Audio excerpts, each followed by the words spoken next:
So ಮುಂದಿನ ರಾಶಿ ನೋಡೋದಾದ್ರೆ ಕೊನೆಯ ರಾಶಿ ಮೀನರಾಶಿಗೆ ಹೇಗಿರುತ್ತೆ?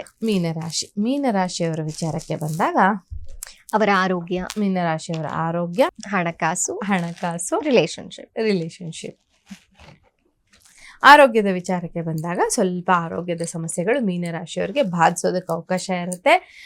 ಅದರಲ್ಲೂ ಈ ಏನು ಲಿವರ್ ರಿಲೇಟೆಡ್ ಇಶ್ಯೂಸ್ ಏನಾದರೂ ನೀವು ಫೇಸ್ ಮಾಡ್ತಾ ಇದ್ರೆ ತುಂಬ ಅದು ಉಲ್ಬಣಿಸೋದಕ್ಕೆ ಅವಕಾಶ ಇರುತ್ತೆ ಅಂತ ಹೇಳ್ಬಹುದು. ಹೆಲ್ತ್ ರಿಲೇಟೆಡ್ ಆದಂತಹ ಸಮಸ್ಯೆಗಳಿಂದ ನೀವು ಹೊರಗಡೆ ಬರೋಕ್ಕೆ ತುಂಬಾ ಕೇರ್ ತಗೊಳ್ಬೇಕಾಗುತ್ತೆ ಅಂತ ಹೇಳ್ಬಹುದು. ಇನ್ನು ಎರಡನೇದು ಹಣಕಾಸಿನ ವಿಚಾರದಲ್ಲಿ ತುಂಬಾ ಹೊಡೆದಾಟ ಇದೆ. ಕೊಡ್ಬೇಕಾಗಿರೋರು ಸರಿಯಾದ ಸಮಯಕ್ಕೆ ಹಣವನ್ನ ಕೊಡೋದಿಲ್ಲ. ನೀವು ಕೆಲಸ ಮಾಡಿದಂತಹ ಕೆಲಸಕ್ಕೆ ಸರಿಯಾದ ಹಣ ಬರದೇ ಇರುವಂತದ್ದು ತುಂಬಾ ಸಫರಿಂಗ್ಸ್ ಇದೆ ಅಂತ ಹೇಳ್ಬಹುದು. ಆರೋಗ್ಯದ ವಿಚಾರ ಹಾಗೆ ಹಣಕಾಸಿನ ವಿಚಾರದಲ್ಲಿ ಕೂಡ. ಇನ್ನು ರಿಲೇಶನ್ಶಿಪ್ ಅಂತ ಬಂದಾಗ ರಿಲೇಶನ್ಶಿಪ್ ಅಲ್ಲಿ ಪಾಸಿಟಿವ್ ಆದಂತಹ ಇದೆ.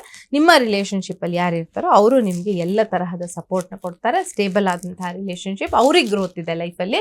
ಸೊ ಹಂಗಾಗಿ ಅವರ ಗ್ರೋತ್, ಅವ್ರ ಜೊತೆಗೆ ನೀವು ನಡೆಯೋದ್ರಿಂದ ನಿಮಗೆ ಪಾಸಿಟಿವ್ ಆದಂತಹ ಒಂದು ಉಪಾಯಗಳು, ಪಾಸಿಟಿವ್ ಆದಂತಹ ರಿಸಲ್ಟ್ ಗಳನ್ನ ನಾವು ಅನುಭವಿಸೋದಕ್ಕೆ ಅವಕಾಶ ಇರುತ್ತೆ. ಬಟ್ ಆರೋಗ್ಯ, ಹಣಕಾಸಿನಲ್ಲಿ ಎಚ್ಚರಿಕೆಯನ್ನ ಮೀನರಾಶಿಯವರು ಖಂಡಿತ ವಹಿಸ್ಬೇಕಾಗತ್ತೆ ಅಂತ, ದೊಡ್ಡ ಮಟ್ಟದ ಕೇರ್ ತಗೊಳ್ಬೇಕಾಗತ್ತೆ.